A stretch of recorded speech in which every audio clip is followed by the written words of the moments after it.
up, everybody? Suffering Swords podcast back after a 3-month absence. I'm Brian here with Steve. It's June 18th, and this is episode 10. So welcome back, everybody. Steve, how have you been?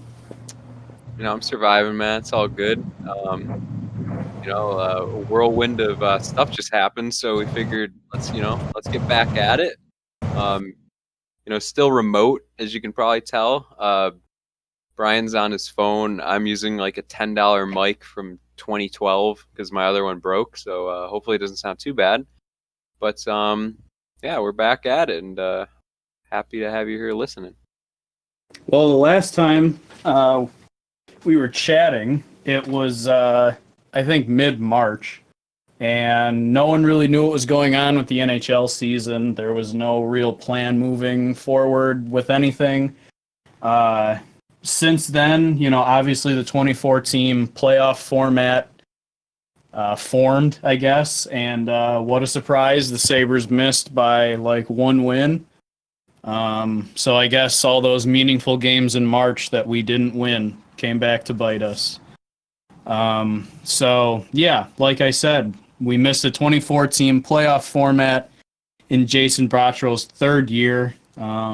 People were up in arms. Obviously, I was up in arms. You were as well. With all of that scrutiny and questioning, Kim Pegula actually came out and announced that Botterill was staying for, I would assume, at least one more year because that's what he had left on his contract. In that quote, I guess, she said something along the lines of that they have more information and they know more than the fans do, which I'm pretty sure most people called bullshit like we did.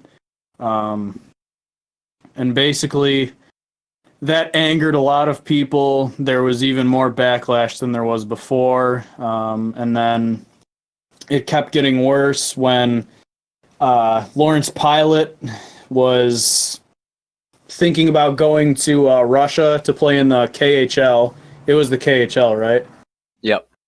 Yeah. And basically we called his bluff, and he wasn't bluffing, and he left.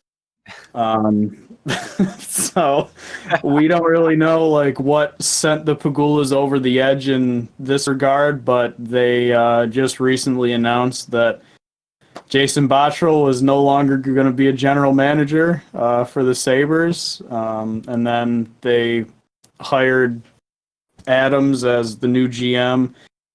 They didn't have any search whatsoever, and then basically just getting everyone up to speed. They had a press conference. There was just a bunch of dodging questions and really shoddy answers. And then afterward, they fired a whole bunch of other people. It was at least 20 that we know of right now. And that was after the press conference, probably to avoid any sort of questions that would come up with that. And basically, we're all just wondering what the next step is now because we aren't even sure if the people that have been fired are even going to be replaced. Yeah, and that question really was asked, and Pegula, while saying that they were having no financial issues, while he also said during that oil is struggling and no fans coming to NHL games doesn't help either. But he made it sound like money was no issue. He walked in when he bought the team 9 years or so ago, and basically flexed his wealth. So I'd be a real shame if this was due to money issues, but money issues or not, they fired a ton of people and are basically saying they're streamlining everything, and they're using the excuse of being more efficient and just wanting to break down the barriers, I guess. But I mean, it's not a good look firing all these people, especially when, according to reports, there were verbal contracts that were agreed to. Especially with Chris Taylor and his assistants who are just clinched their third straight playoff.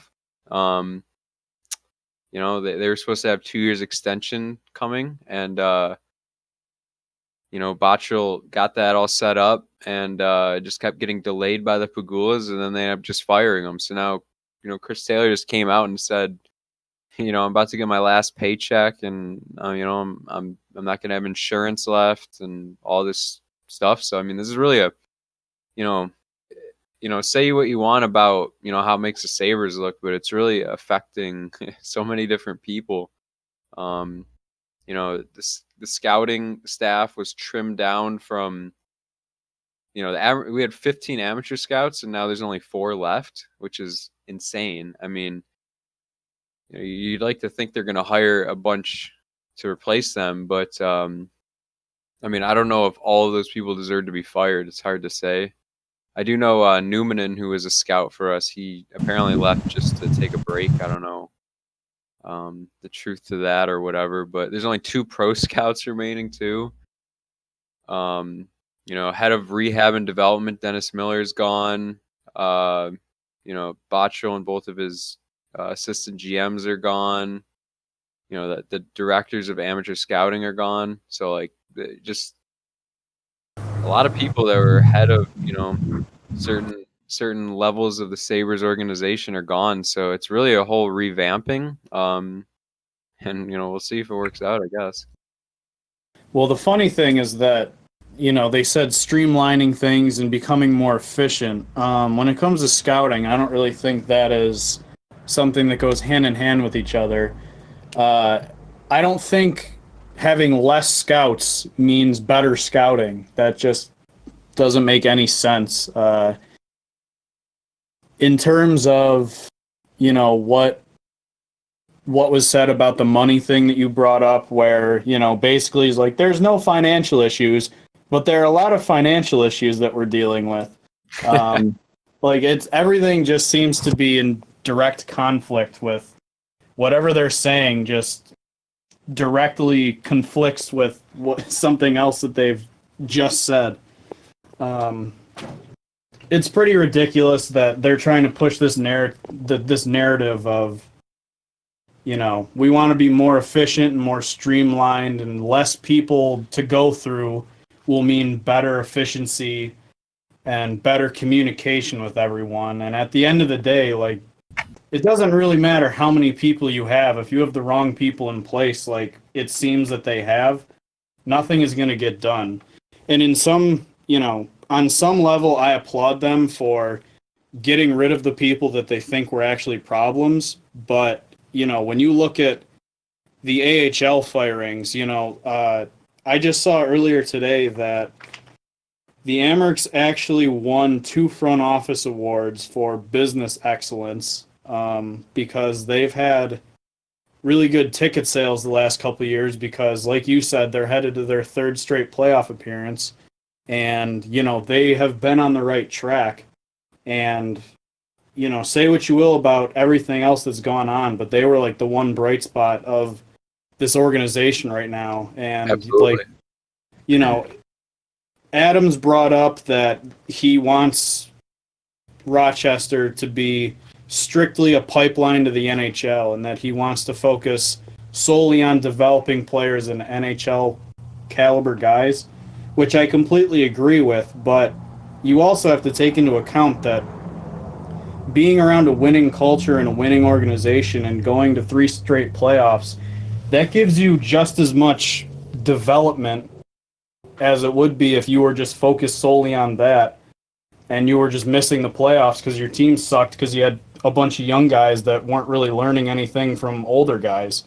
It's pretty crazy that, Sexton built a good team, Taylor coached a good team, and like they just kind of got sent out the door with no real reason behind it. And I saw all of Taylor's quotes like you did, and like he basically just seemed blindsided by it, and there was really no rhyme or reason to him being fired, and it's crazy to me. with the scouts being fired and everything, I understand that because, we haven't drafted well at all. Yeah. I mean, that's an understatement. We have Yeah. basically nothing in the pipeline right now aside from, a couple guys that were basically first rounders. And even they're, question marks aside from Cousins. But yeah, trimming down the scouting less than halfway is just nuts because I really don't know if they're going to replace them with anyone. And I just don't see how that's productive at all. It just seems crazy. They're gonna have to move to like video scouting. I think I said it to you yesterday. Maybe they'll hire some like intern unpaid that just goes on to YouTube and looks up highlight Just videos some of these guys. fat kid with a neck beard just at home on YouTube watching highlights. Yeah, I would do it. Fuck it. I wouldn't. You'd probably get fired. Yeah, that's true. I'd get fucking blindsided. Be real. Yeah, you wouldn't be getting paid and you'd somehow get fired. Yeah. Yeah, but going off of like all of that stuff, did you hear about apparently there was a scout for one of the Sabres free agents that was on the phone with Botterill like a couple minutes before he got fired? I did not hear that. No. Well, apparently it doesn't have a name, and I've heard this from a couple different places on Twitter. Yeah, there was an agent of one of the Sabres free agents who was on the phone with Botterill talking about like a contract, and a couple minutes later, Botterill was fired. So all of this like communication and efficiency that they're preaching so heavily, like everything that goes on in this organization just seems to be completely, off the cuff, just like random. No one's getting any information until like things have already happened. And they continuously preach like, oh, we want to just have continuity and everyone wants to be able to talk to everyone. And they brought up that one of the big reasons that they had philosophical differences with Botterill and a bunch of other people that they had to let go of was because their opinions weren't being heard. Yeah, and I saw that. Obviously, like, as an owner of a team, you should have input in things, but it's pretty obvious that their input through however many coaches, 4 coaches, and now 3 GMs that we've had, if their input is leading to the product on the ice and what's going on around the organization in terms of like, PR and everything with the arena just going to shit, like, it's pretty much time that everyone just kind of looks at them and collectively should probably just think they're the problem at this point. And I don't really see anything otherwise to say that. Yeah, no, for sure. And going off of what you said before that, basically on the communication, like I mean, I don't understand how Botterill like didn't know ahead of time. Like this all just kind of happened, it's like out of nowhere. But like or when we signed, was it Laskinen? Like the day of all this stuff happening, Botterill like had a quote on the post. Like it was like, yeah, Laskinen, blah blah blah. So like up until a couple hours before the firing, like he was still like working or what? Like I don't understand. It's actually crazy. Well, it's such a weird thing to happen because like I said earlier about them contradicting themselves constantly, like it just seems like they say one thing and then either they're just straight up lying about it or they just have like a sudden change of heart and just like go in a completely opposite direction like a week later. And it's like, with the Botterill thing is like, yeah, we're going to keep him because, we have information that maybe other people don't have. And then a couple weeks go by and then they're like, we're going to fire him. And it's like, what happened to the information that you had? They're like, oh, we got new information or something. Like, what what exactly happened there? And then, like, with all the communication or lack thereof, like, you know, with Chris Taylor being blindsided by things, and like no one has really heard about. Usually when things like this happen, there's like rumblings all over the place of like, oh, it looks like they're going to get together in a couple days and like, you know, talk about something like this possibly happening. I didn't see a single thing from anyone suggesting that anything like this might happen.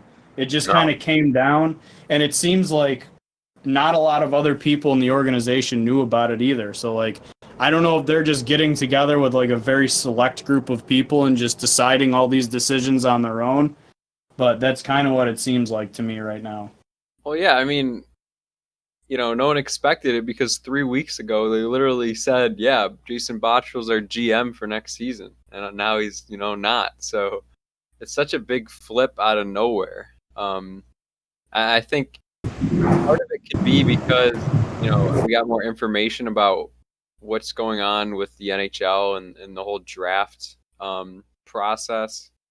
That got all pushed back, so maybe they felt like they had more time. You know, the offseason obviously got pushed back with all this going on.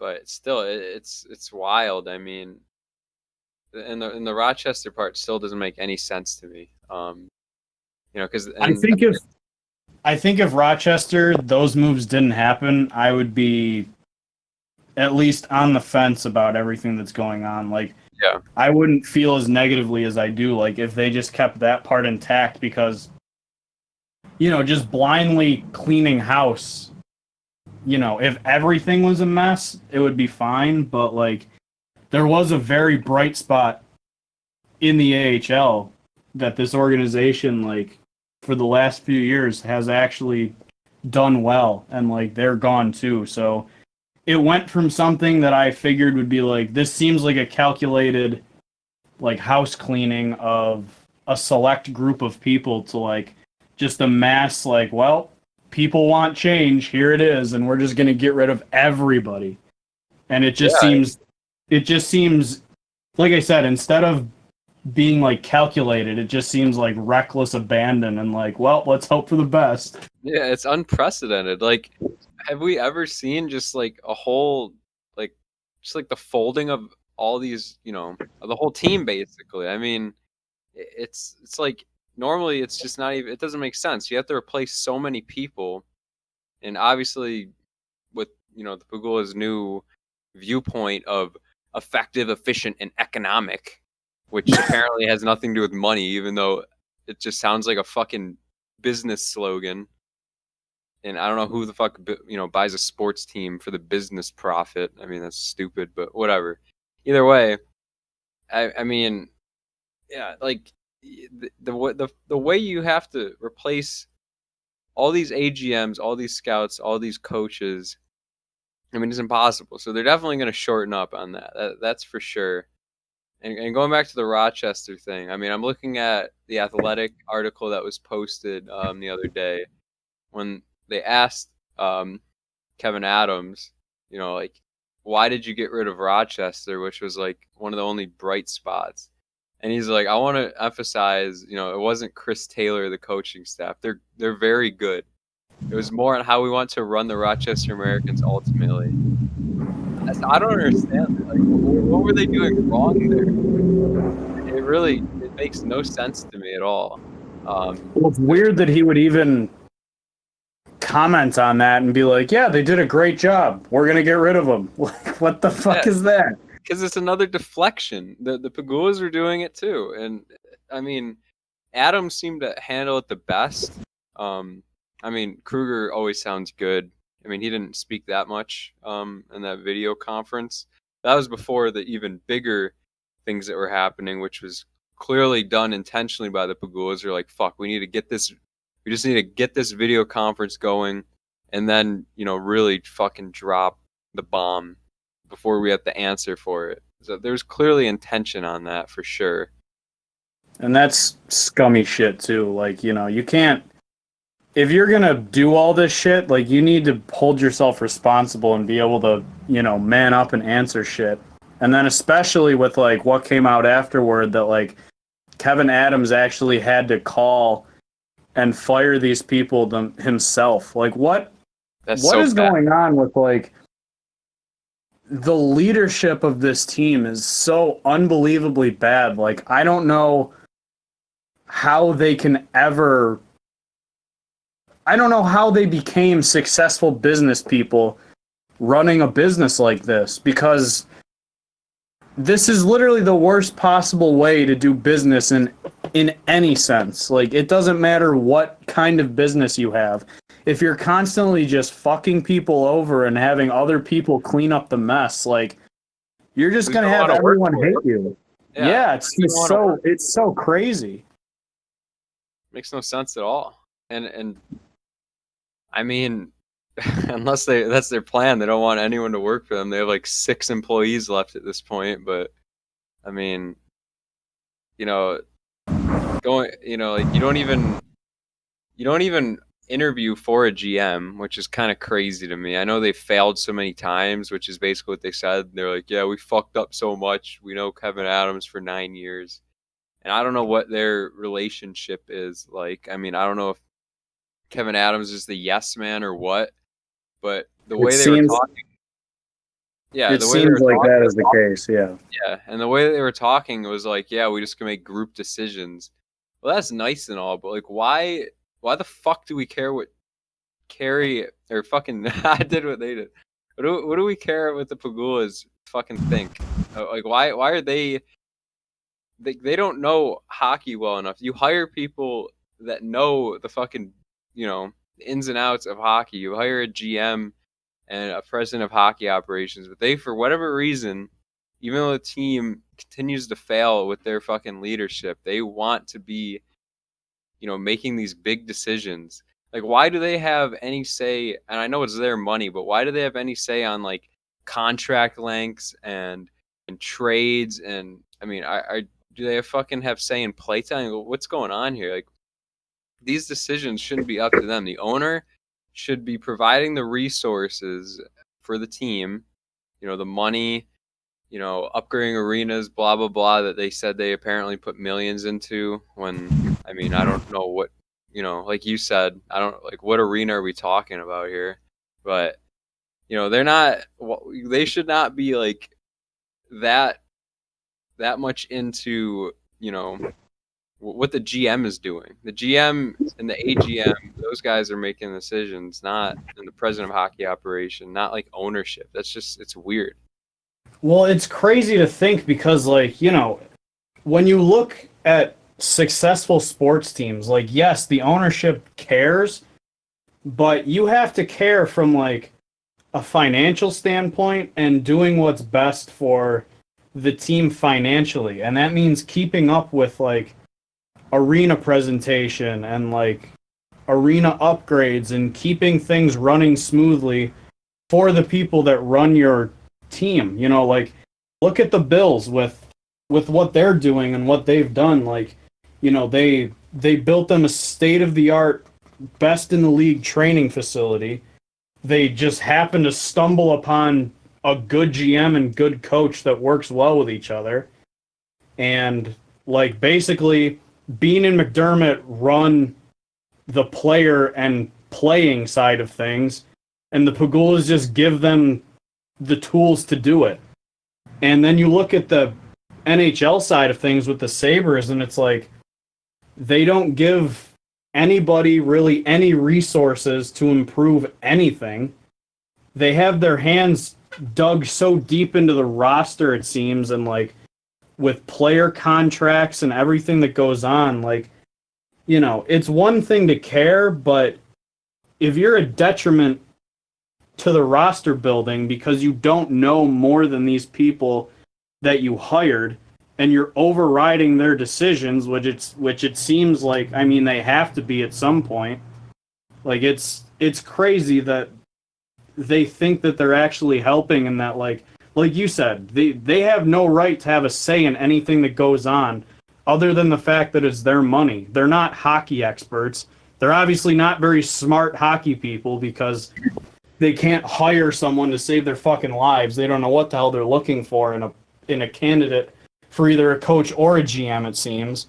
And, when you look at the track record of, like, Kim Pegula's hockey operations president and, like, president of the team, we're all making decisions together. Well, there have been 4 coaches and 3 GMs through here that have all made shitty decisions. The only people that are still here that are still making shitty decisions are you. So, like, maybe you should just back off, find someone who actually knows what the hell they're doing, and just stay out of it. Like, it's fine to be in the loop, but you cannot be a decision maker if you don't know what the hell you're doing. Yeah. And, I mean, let's think of, like, the number one decision that they really fucked up, which was the Ryan O'Reilly fucking trade. Clearly, they had a lot to do with it. They wanted to, they were probably spamming at Botterill to make sure he gets that trade done before the 7.5 million deadline hit, which was very close, obviously. Who knows? I mean, obviously, looking back on it, the trade shouldn't have happened, but we could have also gotten way more. So, that trade could have actually been somewhat decent, maybe, if Botterill wasn't rushed into it. And we know he doesn't like rushing; he likes to take 9 months to do trades. So, Right. clearly, he was probably fine with waiting. I don't think that was an issue for him. Well, I don't even know. We've talked about it on the podcast before how, like, maybe he was forced into doing something that he didn't want to do just because of the money restrictions that it would create with the billionaire owners having to pay $7 million.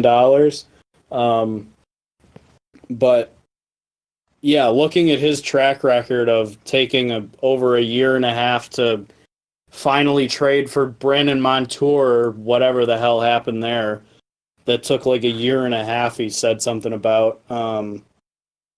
It's insane that they have any input and that people would actually trust their input and that they think they have a reason that their input should matter at all. Like, like I said, just hire someone who has been around hockey organizations and seems to have a clue of what the hell is going on and the way the NHL is trending and, like, what's actually working, and have him hire people and just get out of it, because, like, you're not good at PR. You're probably the worst public speakers I've ever heard, because you just constantly paint yourselves into a corner and then just refuse to either go back on what you said and correct yourselves, or you just blatantly go the opposite way of what you just said.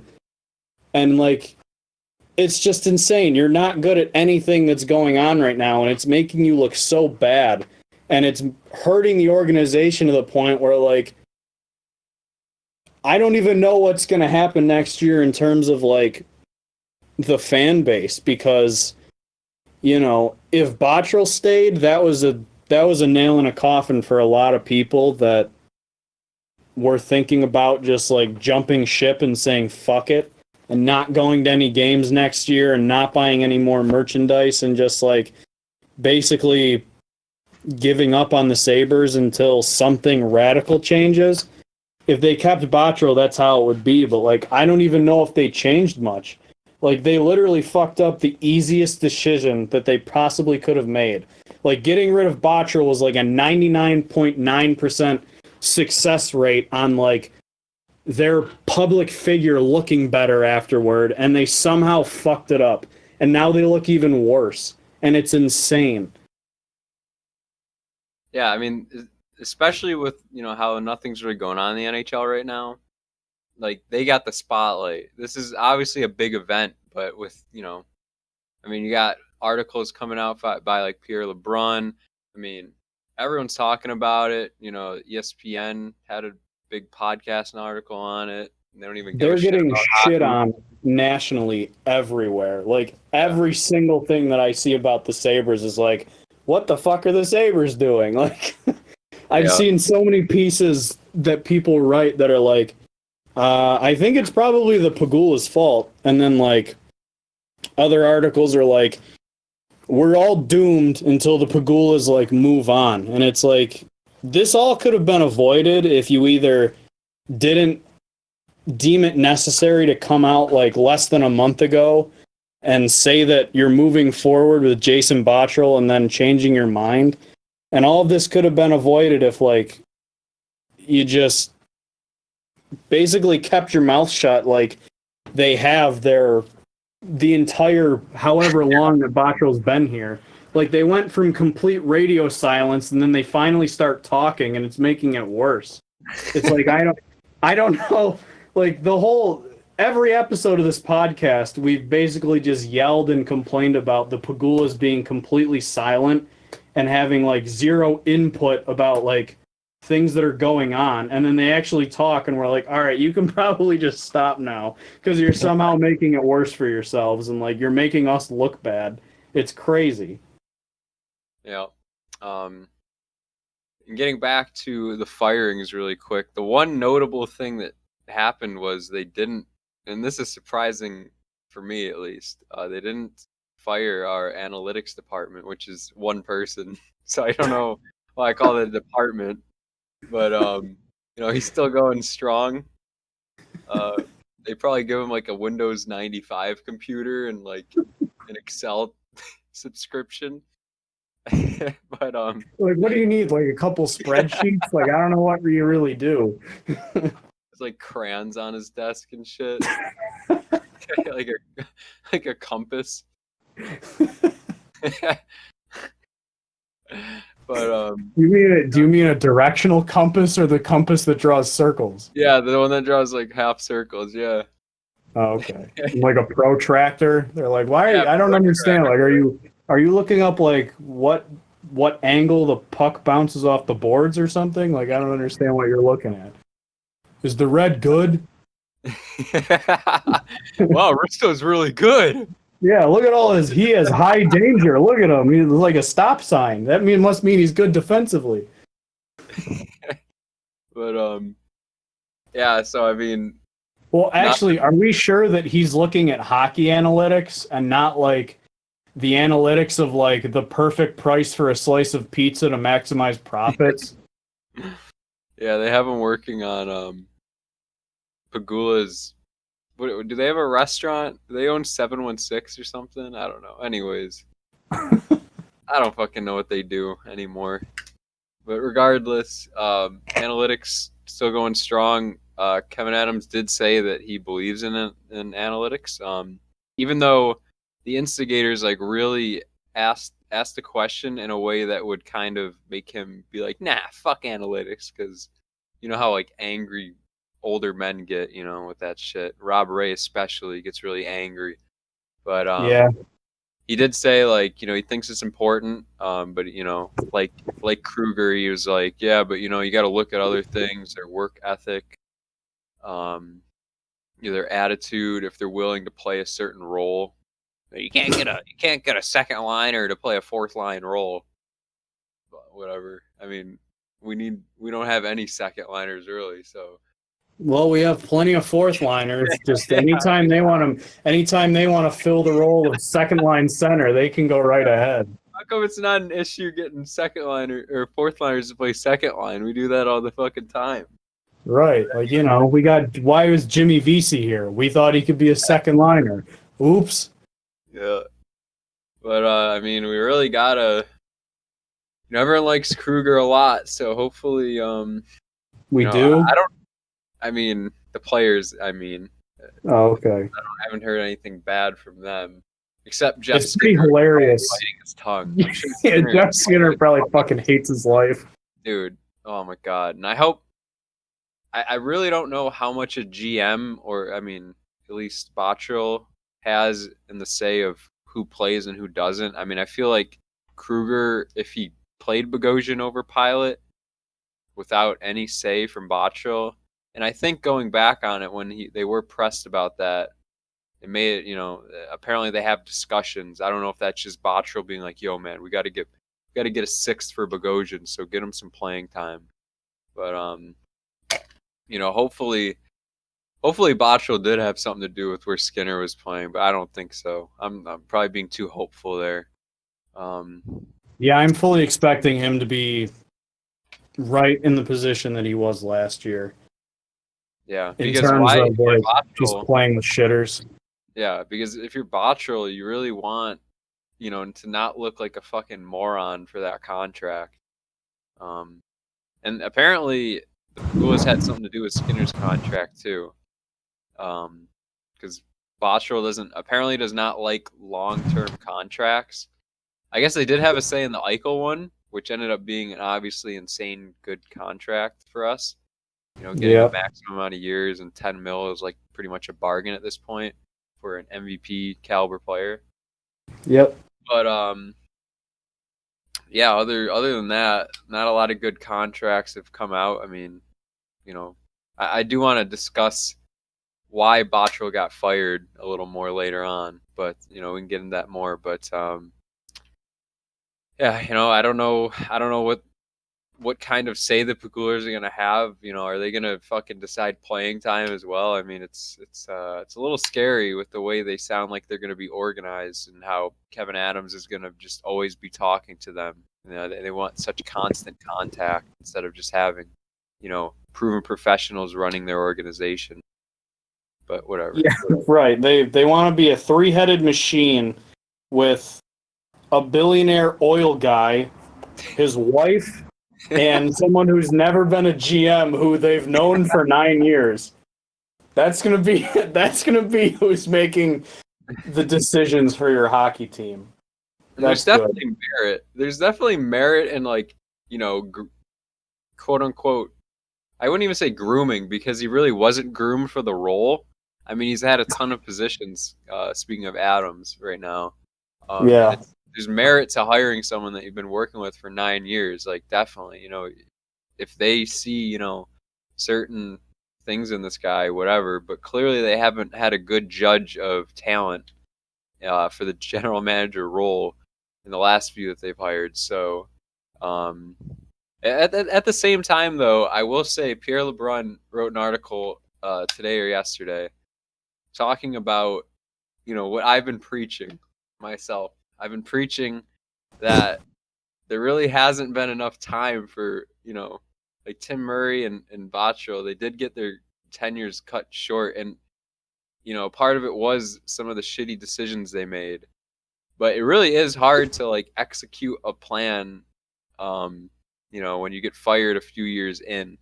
And he did argue like there's not really enough, like 3 years is not enough time to really, you know, rebuild and get going. And obviously we went kind of backwards with Botterill, and he made a lot of bad decisions.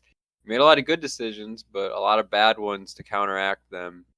Well, Now we got the cap bad over. definitely outweighed the good, and I think Yeah. it's much more dangerous to have someone for too long than not enough. Like, Yeah. I understand with the, we talked about the negative continuity of this team earlier in an earlier episode, but like, you know, I'll just keep bringing up the Bills because they're obviously like the sister team. McDermott came in first year. He made some very strange moves where they moved out like Sammy Watkins and they moved out, some defensive players who were good. And they went in a completely different direction and everyone was questioning it. And he brought in the players that he thought were undervalued that he could use properly. They made the playoffs the first year with McDermott and Bean. They've drafted well. In their second year, they made great progress.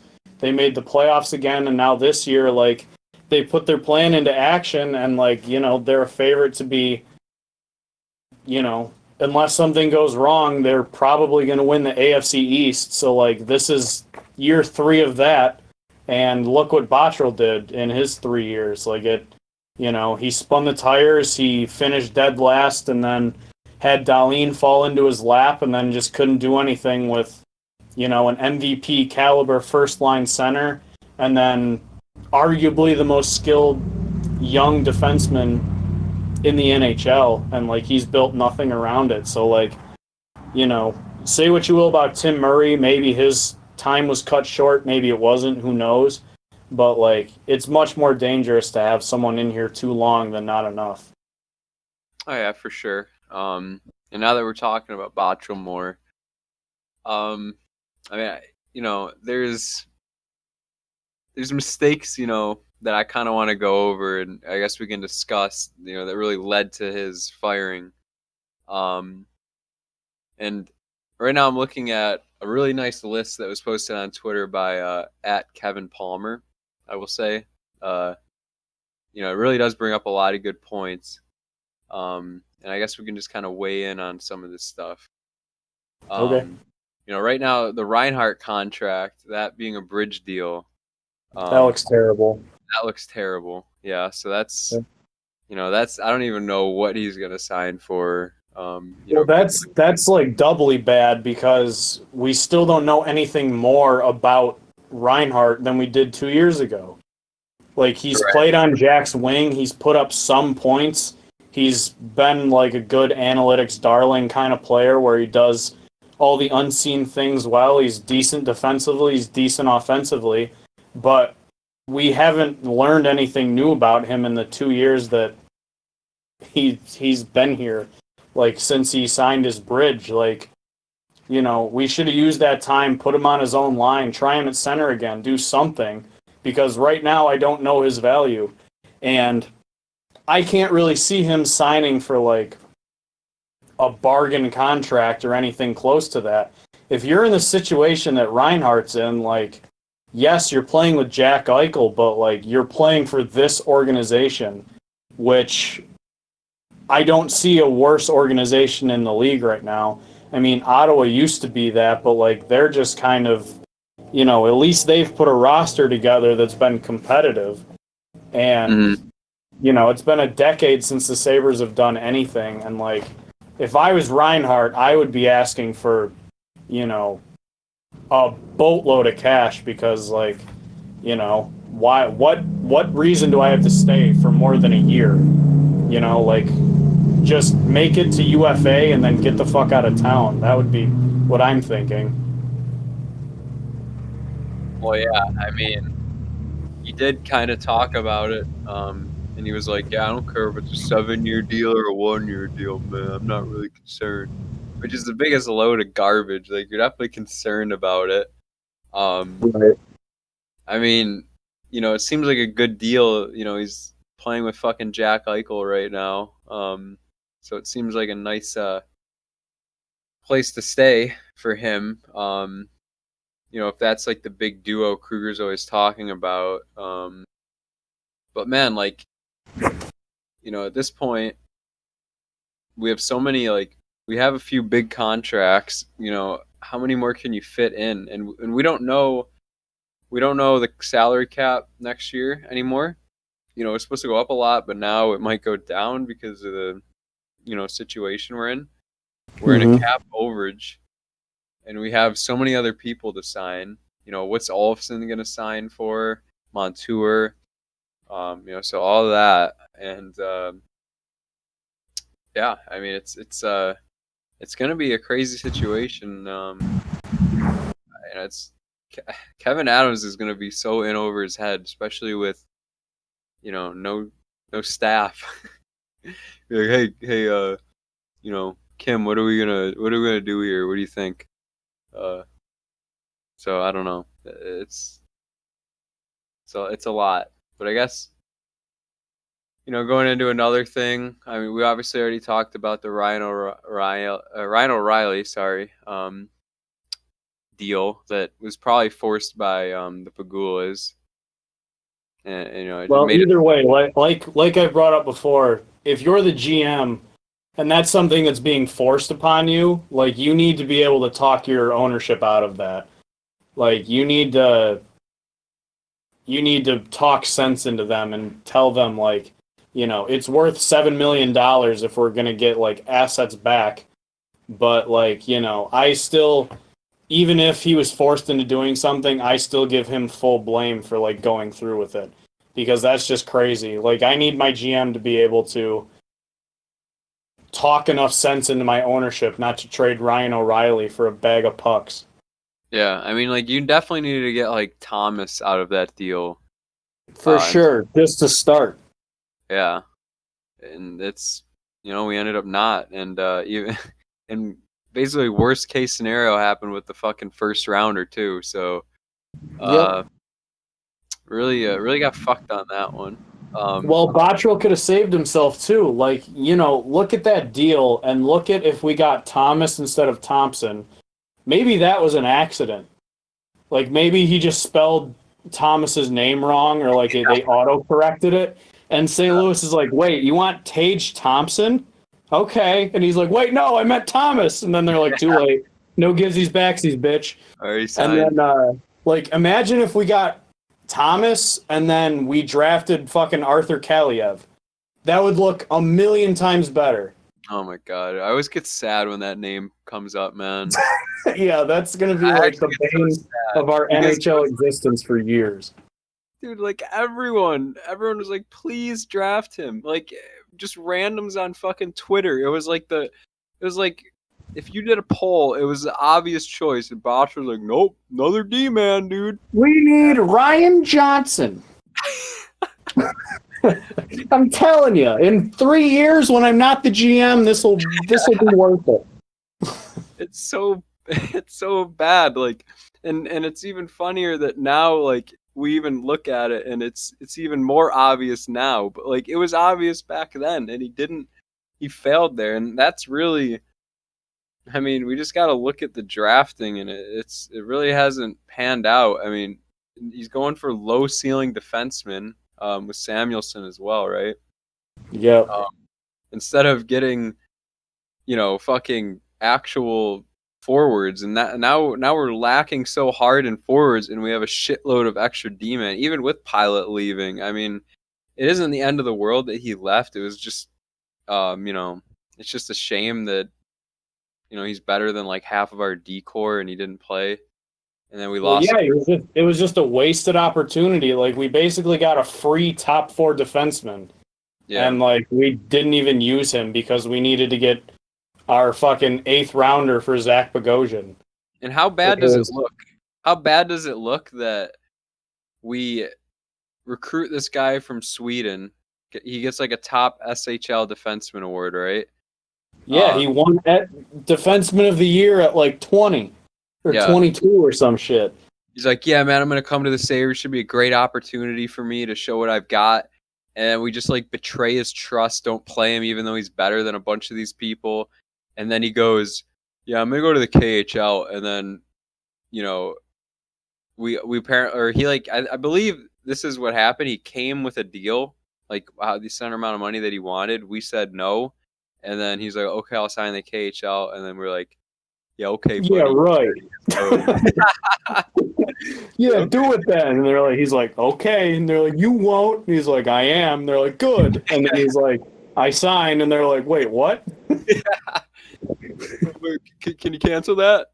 Nope. Yeah, is that like, well, hold on a minute. Is that like written or verbal or what's going on here? Because that basically happened with Pavel Zacha on the Devils. He was like, yeah, he's going to the KHL, and that's what I thought was going to happen. Like a threat to go to the KHL to get a little more money. But no, he actually went. So good for him standing his ground, and I hope he enjoys it. They're like, Larry. He's like, I told you I was going. You never played me, and they're like, we were gonna. Yeah. Just give us time. Dude. Making $40K. Yeah, you've only been here 2 years. Like next year with your new Rochester coach, I'm sure you'll have enough. You'll have enough points to come up. You get top 4 minutes down there. Yeah. It's only you're basically in Buffalo. It's like an hour drive. Yeah. You can come down to Harbor Center whenever you want and stay at the hotel. We'll give you. Who else owns a hotel? We'll give you a family-friendly discount. Right. Yeah. You could eat at what's the Healthy Scratch or some shit. What is that restaurant? You could have tofu veggie blends or whatever the fuck they have. And like, who else gives you a nice hotel room overlooking our other various investments. Like, come on, where else are you gonna get that deal? Yeah. But I mean, going back to the drafting, I mean, they didn't even interview Arthur Kaliev, which is embarrassing. And now we have less staff to do that. And now we have like, instead of 6 people to do it, we have like one guy with like, he's on like dial up, and he's on like a house phone that still has like a cord plugged in, and he can only go so far. Like, They're listen, like, oh, Arthur Kaliev called, but you were in the shower. Should I have him call you back? He's like, nah. like, He's like, he man, won't make it. in Buffalo, and it's dark, and I'm out of quarters, so we need to get this done quick. Kaliev was my last quarter, and we went a little long on the previous call, so I had to use an extra one. I decided to get a gumball on the way, so I'm out of quarters.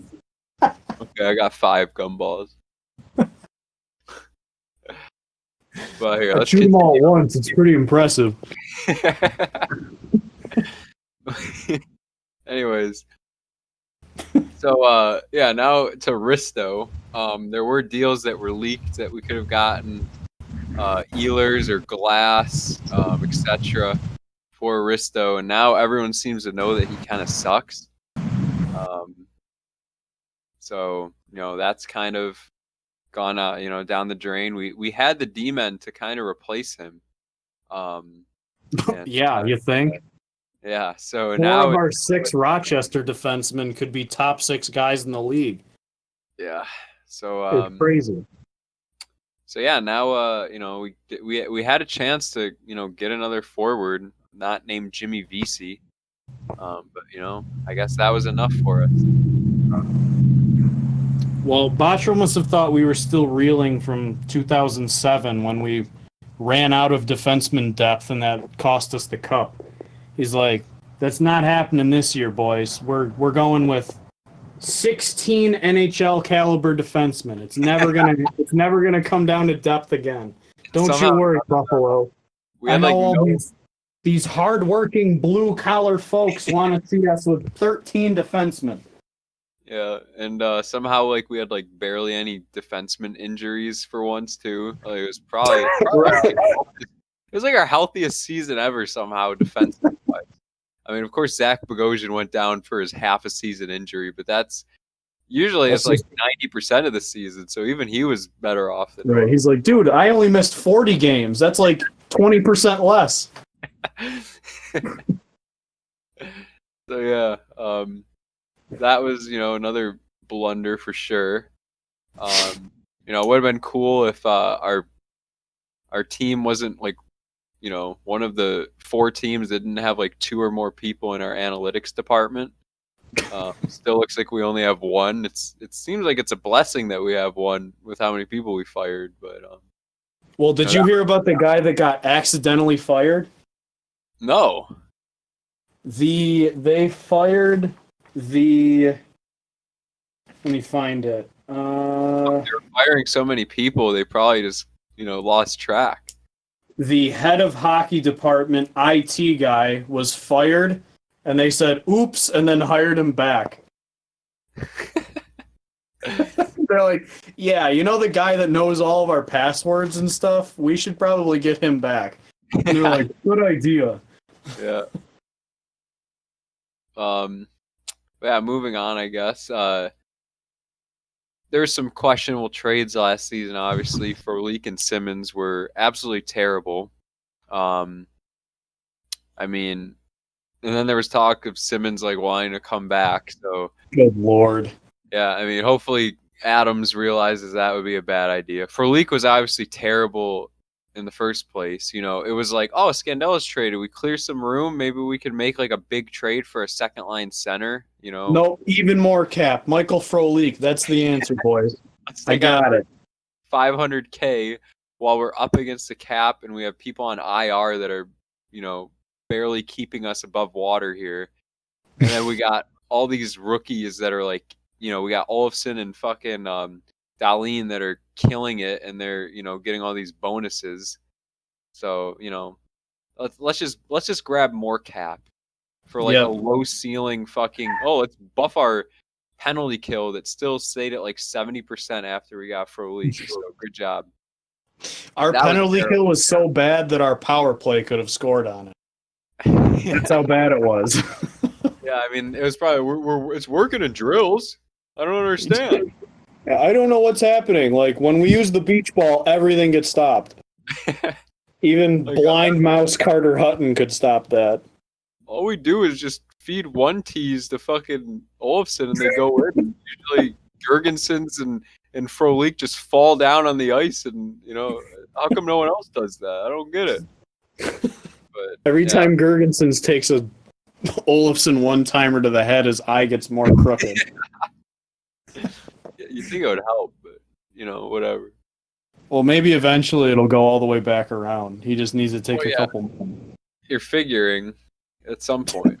But let's see. So obviously those trades didn't work, and then especially the fact that Scandella later was flipped for a fucking second, that makes it even more depressing.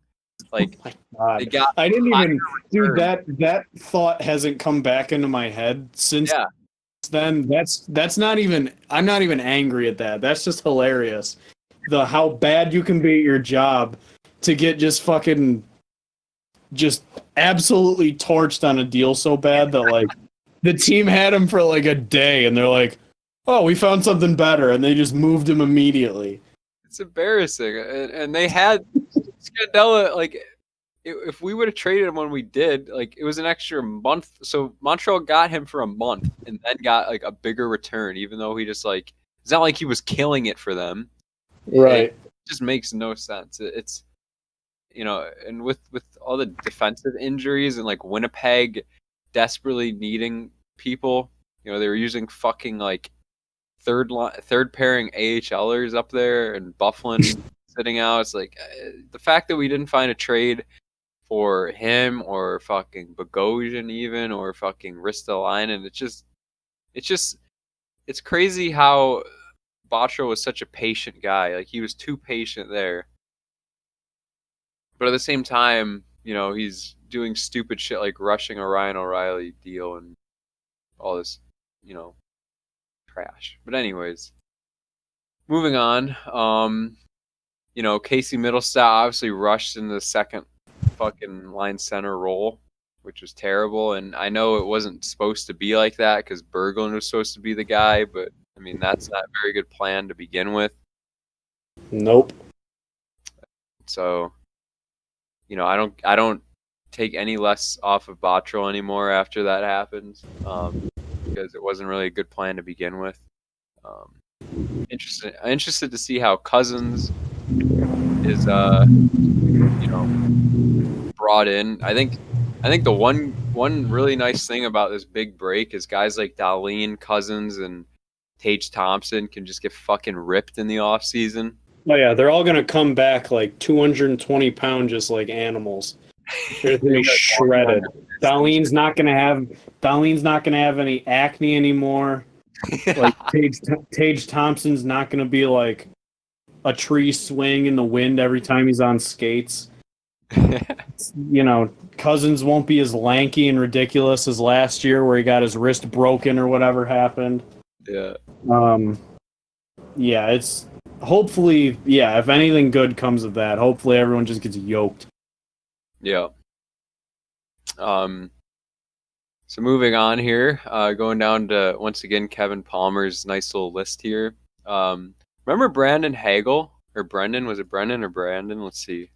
Hagel. Brandon Hagel, 6th round pick from 2016. Ends up putting 102 points up in 66 games in the WHL, and we're just like, Nah, okay. we don't need him. Look at all the defensemen we have. Why do we need him? Why do we need forwards? Terry's like, wait, how much is that worth? 500,000.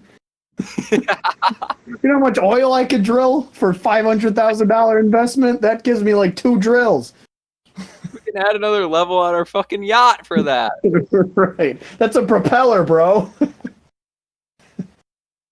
Yeah, so, I mean, that's just stupid. I mean, he immediately basically got signed by Chicago, and put up 30-something points in 60 games in the AHL and played a game in the NHL right right before I believe the season shut down. We did get a game in, so that's another thing. I mean, of course, a team starving for forward depth, you think would want a guy like that, but I guess not.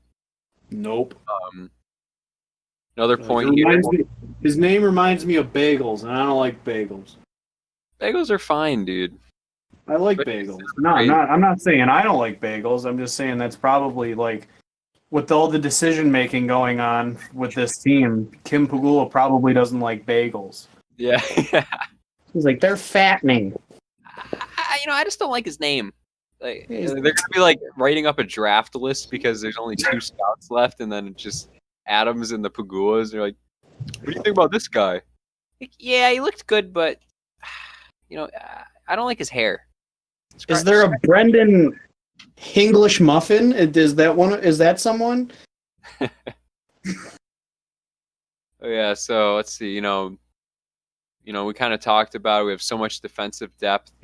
13 D-men were in Rochester and 8 in the NHL at one point, and we somehow couldn't flip them. And once again, a time where there was need for defensemen, and we just watched D-men get traded while we just sat with our fucking hands in our pockets here. So the inactivity of Botterill. Just like Tim Murray not doing trades at his last trade deadline, seemed to come back to bite him. Another thing, we brought back every single fucking RFA for whatever reason. Didn't really make sense. Obviously, very happy that Larson came back and all that, but I mean, it seemed very unnecessary, and I'm really interested to see how Adams handles all this. I really am. There is a lot of decisions to be made once again. This could be a good switch into that. Like, how do you think, if you were Adams, like, what would your plan be for like getting us back on the right track? Jesus. I don't even know. Like, what would you do? Because obviously, a lot needs to be done. I think no matter what happens, like Tage Thompson, Casey Middlestat, Dylan Cousins, and then Will Borgen need to be up here to start next year, because you need to get more of your young, quote unquote, like core pipeline guys in here as soon as possible. You need to have at least some youth infused into this roster, which has just been constantly recycled old men that can't do jack shit. Hopefully Larson comes back. I don't see how that would happen. I don't know why he would ever want to come back unless his value around the league is so low that somehow he ends up back here. Gergensons and Frolik and Simmons can go fuck themselves. I don't need to see them ever again. Montour and Risto, they need to be moved. I think both of them, Montour is one of those guys that I haven't had a problem with looking at, but all of the analytics people are like, he's actually really bad. He's dropped off a lot. It's actually crazy. Because he was I think when we traded for him from Anaheim, it was who was their coach at the time? Was it Carlisle? It sounds whatever. You're thinking, well, the Ducks just kind of sucked and they had a bad coach, so maybe that was the effect. He came over for a bit and looked a lot better.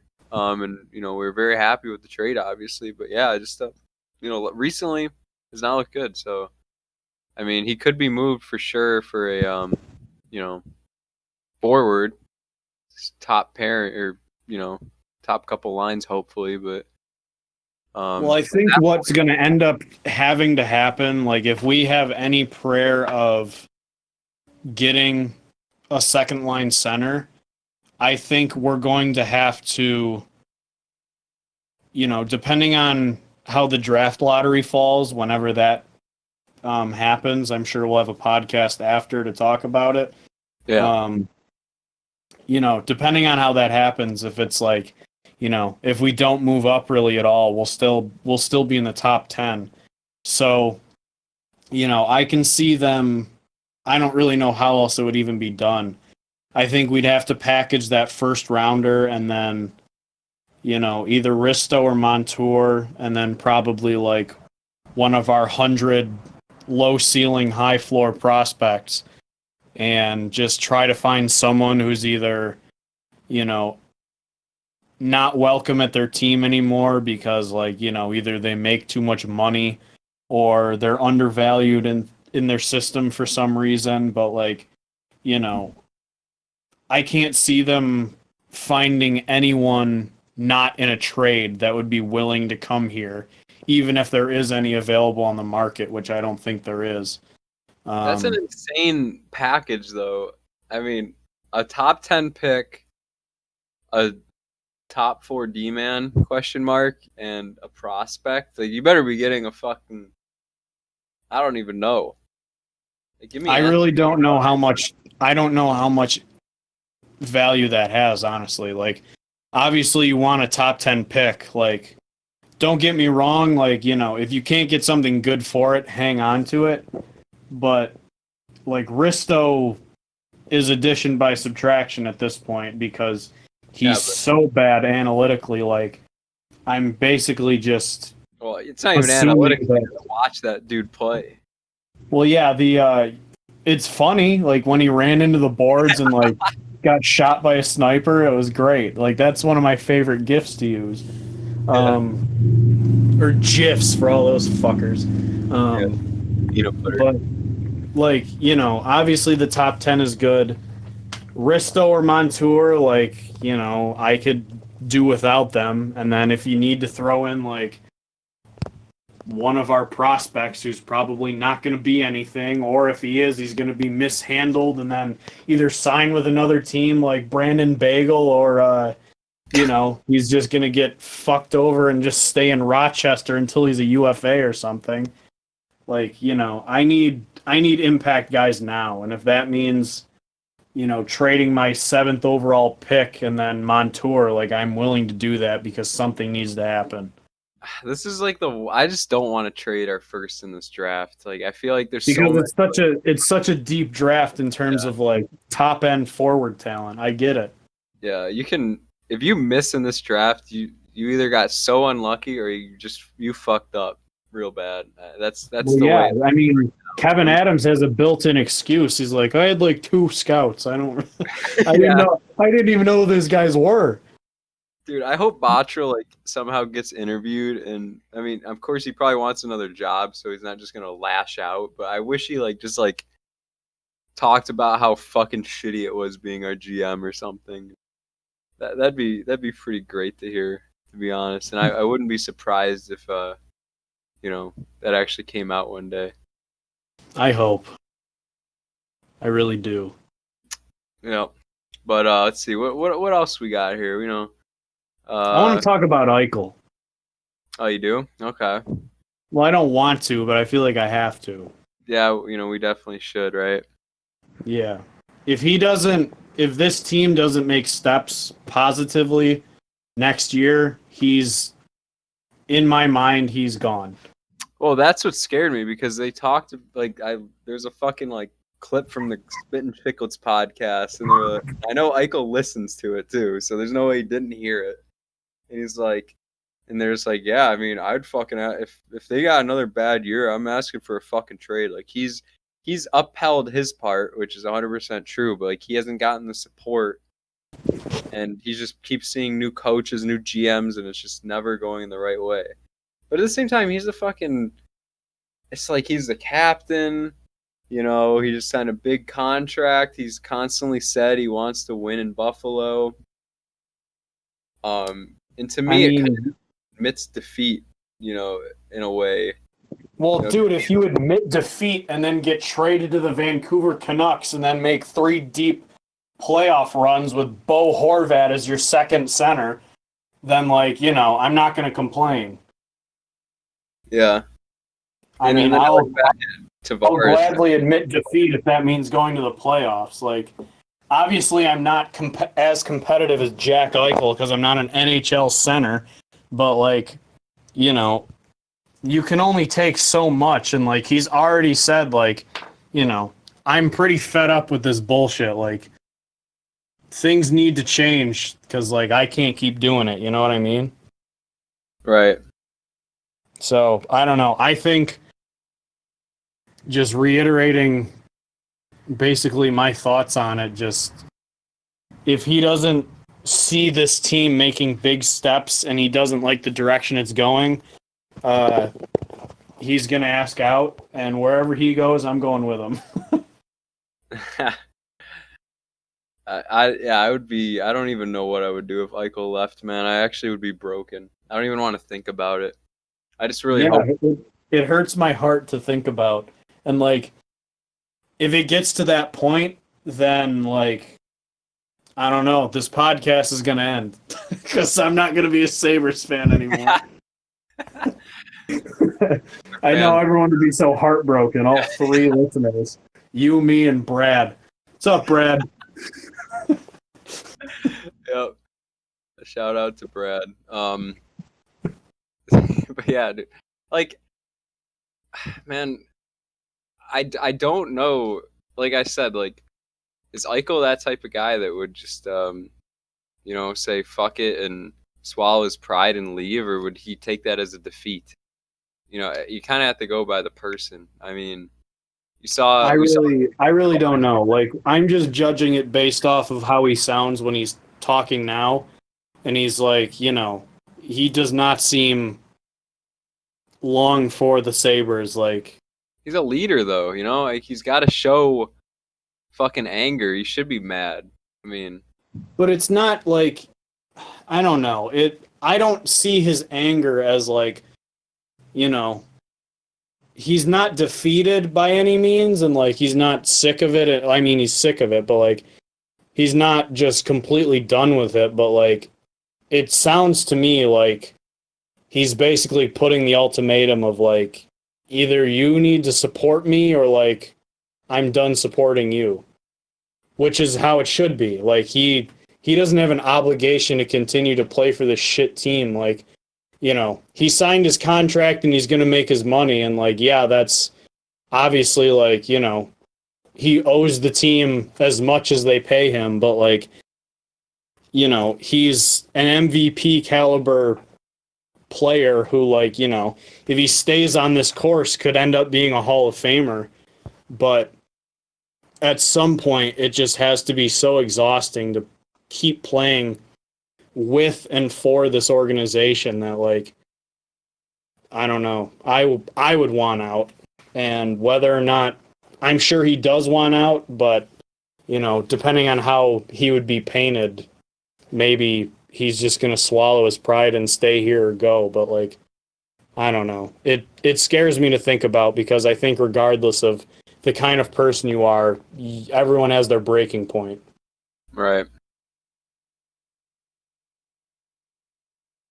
So what else can we talk about here? The fact that Kevin Devine, is he still with the Sabres right now? Is like the scout that's been a part of our team for the last 10 years of terrible drafting. Is he still here? Because that's like a mistake. But I haven't seen his name. I mean, there's a lot to read through, but like I haven't seen him there.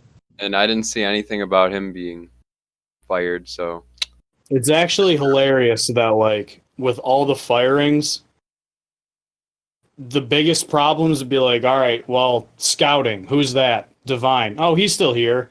And then like, what was our biggest issue last year? Our special teams. Who runs that? Oh, he's still here too. Oh, okay.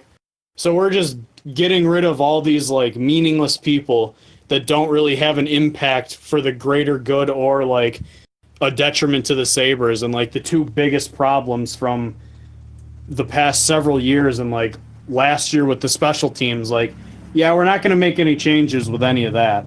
Like, the more you think about it with like both of them staying on, in terms of like, the special teams guys, whether that's Kruger or his assistants, and then Devine, like, they're one person, that's one salary to pay. Like, why are we paying all the rest of these people? That just makes it seem even more so like just basically a salary cap dump so they don't have to pay it.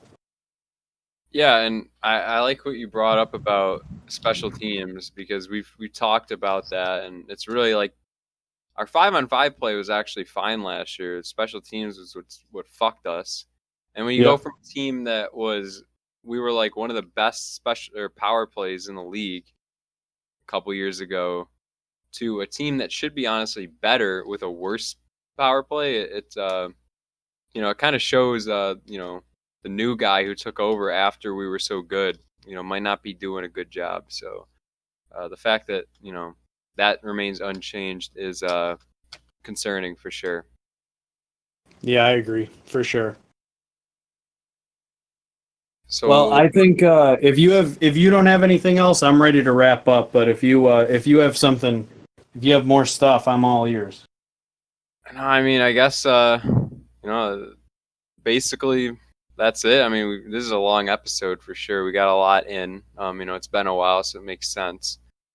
I'm not sure if there's going to be any more moves anytime soon, but next big thing, I'm sure we'll be back. I know the draft lottery is coming up, I believe, even though there's weird things about it that could change since half the teams that are in the lottery, like or I don't know if they're going to be lottering off certain like positions or what, because of course half the teams aren't even decided yet on where they're going to be because there's going to be the little mini playoffs. But either way, I'm sure we're going to talk about that, and we'll probably do a nice draft preview episode, and then free agency and draft will be coming up. So I'm excited for that whenever it comes. And yeah, any final words? Well, like you said, I think next episode is going to be post-draft lottery. We're not experts in prospects, but I think we both have a good idea of which way we'd like the Sabres to go once we figure out, where they're drafting and whether that would be staying put or, moving on and trying to get something for a player that, could come in right now and play. Who knows? We could win the lottery and then we have Lafreniere to look forward to. Is it Lafreniere or Lafreniere? Lafreniere, I believe. All right, fucking French. I never know. But yeah, next pod should be like, right around that time. We'll look forward to whatever the NHL is doing, whether they are getting closer to actually playing this 24-team ridiculous playoff format, or hopefully we'll win the lottery and then we'll get to talk about whether we want Lafreniere or Lafreniere or Quentin Byfield. So it's definitely Lafreniere. All right. But Byfield is really good too. But yeah, I don't think you can really compare the two. At the moment, it seems like Lafreniere really solidified his spot in number one. Yep. Well, I just say Quentin Byfield because I'm an OG and I self scouted him when we were watching Ukko Pekka. So we probably have more scouting games of him than the staff currently does. At least they should bring me in. I sat right behind the net, son. All right. Well, thanks everybody for listening. We're gonna call it here. Like I said, hopefully we'll be back soon for another episode. Maybe eventually we'll actually be back in studio and back to normal, but probably not. So everyone stay safe out there and keep washing your hands and don't cough on each other and listen to all of your wonderful doctors and don't kill my grandma. Yeah. Mine's already dead, but yeah, so are mine. All right, well, don't kill other people's grandparents. All right, we'll see you next episode. Bye, everybody. Later.